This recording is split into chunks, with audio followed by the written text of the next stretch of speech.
जय महालक्ष्मी दोस्तों, जय श्री कृष्णा। आप सभी को दीपावली की बहुत बहुत बधाइयाँ। ये दिवाली आप सभी के लिए मंगलमय हो, इसी कामना के साथ आज का वीडियो शुरू करते हैं। आप सभी ने दिवाली का पूजन कर ही लिया होगा। आज की वीडियो में हम लोग जानेंगे कि दिवाली पूजन की जो चौकी है, जो हमने चौकी लगाई है, उसको कब उठाना है, कैसे उठानी है, और जो भी सामग्री हमने चौकी पर चढ़ाई थी, हमने जो पूजा की थी, उन सामग्री का हमें क्या करना है। तो चलिए वीडियो को शुरू कर लेते हैं। देखिए, दिवाली पूजन में जब आप पूजा कर लेंगे, आरती वगैरह सब कर लेंगे, कथा सुन लेंगे, उसके थोड़ी देर के बाद यानी आधा या 1 घंटा के बाद आपने जो भोग प्रसाद आदि चढ़ाया था उसको हमें हटा लेना है और पूरे परिवारजन में बांट लेना है। बाकी की जो सामग्री है वो यथास्थिति ही रहेगी। फिर हमें क्या करना है, सुबह में ब्रह्म मुहूर्त में उठना है। अगर आपकी जो अखंड दीप जलाई थी वो जल रही है तो उसको यथास्थिति ही रहने देनी है। और हमें सबसे पहले सुबह में दरिद्रता को बाहर करना होता है, क्योंकि लक्ष्मी माता और दरिद्रता दोनों ही 12 बजे के बाद भ्रमण पर धरती में आती है और वो सभी के घर पर जाती है। तो इसलिए हमें लक्ष्मी माता को तो आमंत्रण करना है और दरिद्रता को बाहर करना होता है।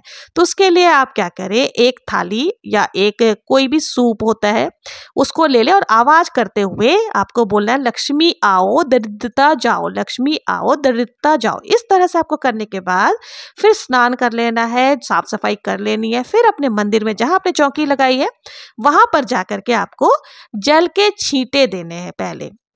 फिर जिस प्रकार से आप पूजन करते हैं, रोज की जो दैनिक पूजा होती है वो आपको पूजा कर लेनी है।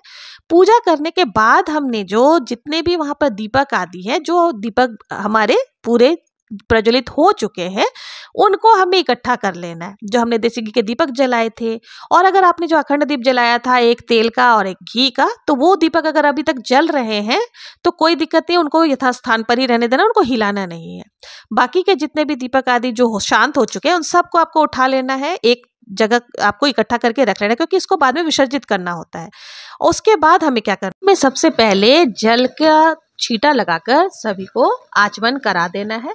इसके बाद जो हमने पोटली बनानी है वो पोटली हम ले लेंगे। पोटली के लिए देखिए, आप चाहें तो अगर आपके पास पोटली है तो पोटली ले सकते हैं, और अगर पोटली नहीं है तो आप लाल रंग का कोई भी कपड़ा ले सकते हैं। और इसके अंदर हमें क्या करना है, जो भी हमने गोमती चक्र और चांदी का सिक्का आदि सब कुछ लिया था उसको हमने पहले ही जो है पंचामृत से अभिषेक कर लिया था। अब उसी में से हमें सबसे पहले थोड़ा सा चावल का आसन देकर के या फूलों का आसन देकर के हमें चांदी का सिक्का डालना है, जिसमें कि माता लक्ष्मी विराजमान हो, उस तरह की तस्वीर आपको डाल देनी है। तो इस तरह से सिक्का डाल देंगे। सिक्का डालने के बाद हमें लौंग, इलायची, कौड़ी, गोमती चक्र, हल्दी की गांठ, कमल गट्टा, ये सारी चीजें जो है इसके अंदर डाल देनी है। और उसके बाद आपने जो नोटों की गड्डी चढ़ाई थी, आपको उसमें से गड्डी भी जरूर से इसमें रख देनी है, और बाकी गड्डी जितनी आपके पास है उनको हम दूसरे कपड़े में लपेटेंगे। तो ये सारी चीजें डाल करके हमने जो है ये, और सुपारी भी आप जरूर से डाल लें। तो इस तरह से जो है ना हमारा ये जो पोटली है वो तैयार हो जाएगा। अब इसमें थोड़ा सा देखिए, हमें धनिया भी जरूर से डालना है, और थोड़ा सा धनिया जो है ना आप अपने किसी में मतलब गमले में जरूर से बोलें, इससे बहुत ही अच्छा होता है। अगर वो हरा भरा धनिया उग आता है, अंकुरित हो जाता है, तो बहुत ही शुभ माना जाता है। अब इस पोटली को हमें क्या करना है, धूप दीप दिखा करके अपने लॉकर में रख देना है। तो लॉकर में रखते समय भी आप इस बात का ध्यान दें कि आप जब पोटली को रखेंगे तो आपका मुख जो है वो माता की तरफ ही होना चाहिए। लक्ष्मी माता को पीठ दिखाते हुए आपको लॉकर में नहीं रखना है। तो इस प्रकार से हम ये पोटली तैयार कर लेंगे। इसके बाद देखिए, बाकी जो बचे हुए जितने भी नोट हैं, गड्डी हैं, उसमें भी हमें एक चांदी का सिक्का और बाकी जितने भी गड्डी है उनको एक साथ रख करके आपको जो है अपने लॉकर में ही रख लेना है। तो इससे क्या होता है, धन की बरकत होती है, लक्ष्मी माता आपके घर में स्थायी रूप से रुक जाती है। अगर आपने पिछले साल ही पोटली बना ली थी तो उसी पोटली को आप दोबारा से साफ करके प्रयोग कर सकते हैं। और उस पोटली का सामग्री अगर खराब नहीं हुई थी तो उनको भी पूजा में आपको रखना था, उसको भी हमें पंचामृत से अभिषेक करके फिर उनको भी हमें पोटली में रखनी थी। तो इस प्रकार से हम लोग कर लेंगे। उसके बाद हमें देखिए क्या करना है, जितने भी फूल आदि हैं वो सारी चीज़ों को भी आप कलेक्ट कर लें, सबको साफ आपको उठा लेना है। कमल का फूल यदि आपके पास है तो देखिए, कमल का फूल आप सुखा करके रखें, रखना बहुत ही अच्छा माना जाता है। अगर आप ऐसे ही कमल का फूल को रख देंगे तो वो खराब हो सकती है। इसके बाद ध्यान रखिएगा कि लक्ष्मी पूजन में हमने जितनी भी सामग्री चढ़ाई है उनका हमें अपने घर में ही प्रयोग करना है। तो इसलिए आपको उसमें से कोई भी चीजें दान नहीं की जाती है, सब घर में ही रखना होता है। श्रृंगार का सामान अगर आपने चढ़ाया है तो वो आप यूज करेंगे। बर्तन आदि जो भी आप धनतेरस पर लेकर के आए थे उन्हें आपको इस्तेमाल करना है। सप्तधान जो हमने चढ़ाया था वो सप्तधान भी आपको अपने घर में ही यूज करना है। आप पूजा में इसको यूज कर सकते हैं या फिर खाना बनाते समय भी इन सारी सामग्री को यूज कर सकते हैं। ये जो सप्तधान है ना, ये आपके घर में ही यूज करना है। ये धनिया को देखिए आपको क्या करना है, थोड़ा सा गमले में जरूर से लगाएं। इस और धनिया जब उग जाएगा, अंकुरित हो जाएगा तो बहुत ही शुभ माना जाता है। और जो पैसे आदि हमने लिए थे, जेवर आदि जो हमने चढ़ाए हैं, वो सबको हमें पहले पूजन करनी है, उसके बाद ही चौकी पर से हटाना। अब जो हमने कलश स्थापित की थी उसके नारियल को हमें हटा लेना है और नारियल को आपको 1 साल के लिए अपने मंदिर में विराजित कर देना है। इसमें लाल कपड़ा लपेट करके आप इसको अपने मंदिर में जरूर से रख ले।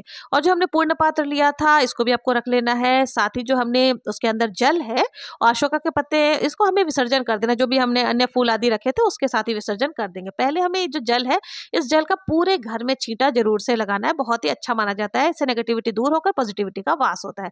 और जो जल है, बचा हुआ जल आपको किसी भी पवित्र पौधे में डाल देना है। और जो हल्दी की गांठ, सुपारी आदि हमने डाली थी उन सब का हमें जो है निकाल कर रख लेना है। आप दोबारा पूजा में प्रयोग कर सकते हैं। अब इस प्रकार से जो है हमारे पूजन की जो सामग्री है उसको हम हटा लेंगे। अब देखिए, अगर आपने गणेश जी और लक्ष्मी जी की मिट्टी की मूर्तियां ली हैं तो पिछले साल वाली जो आपने मूर्तियां ली उनका विसर्जन कर देना है और जो नई मूर्तियां उसको अपने मंदिर में रख लेना है। और इसके बाद देखिए, जो भी जितने भी हमने फूल पत्ते आदि है सबका हमें विसर्जन करना है। आप चाहें तो देखिए गमले में भी विसर्जन कर सकते हैं, नहीं तो अगर नदी तालाब आदि सामने है तो वहां पर भी आप विसर्जन कर सकते हैं। आप किसी भी पेड़ के नीचे ना रखें, क्योंकि ये मूर्ति अगर खंडित होती है तो शुभ नहीं माना जाता है। तो कोशिश करें कि आप किसी भी नदी तालाब में ही डालें, नहीं तो भूमि विसर्जन भी आप कर सकते हैं। तो इस प्रकार से आपको कर लेना है। अब आपने जो चावल रखे थे, जो बचे हुए चावल थे, उनको हमें डब्बे में, इससे क्या है घर में आपके बरकत बनी रहती है, धन्य दान में बरकत होती रहती है। इस तरह से सारी सामग्री हमें उठानी है। जो पोस्टर हमने लगाया है उसे नहीं हटाना है, वो साल भर तक इसी प्रकार से लगी रहेगी। अगर आपको उतारना भी पड़ जाए तो फिर आप इसको अच्छे से फोल्ड करके रख सकते हैं। चौकी का जो कपड़ा है उसे साफ करके दूसरी पूजा में यूज कर सकते हैं और चौकी को भी हम दूसरी पूजा में यूज कर लेंगे। तो दोस्तों, इस तरह से बहुत ही सरल तरीके से दिवाली की जो चौकी हमने लगाई थी उसे उठाया जाता है। सारा सामान घर में ही आप प्रयोग करेंगे, कोई भी चीज घर से बाहर नहीं दी जाती। आपको दिवाली की चौकी उठाने की सरल विधि कैसी लगी कमेंट करके जरूर से बताना। और अगर वीडियो आपको पसंद आई हो तो वीडियो आपके लिए अगर थोड़ी भी हेल्पफुल हो, यूजफुल हो, तो प्लीज आप मेरे वीडियो को लाइक शेयर सब्सक्राइब जरूर से कर दे। जय माँ लक्ष्मी, जय श्री कृष्णा।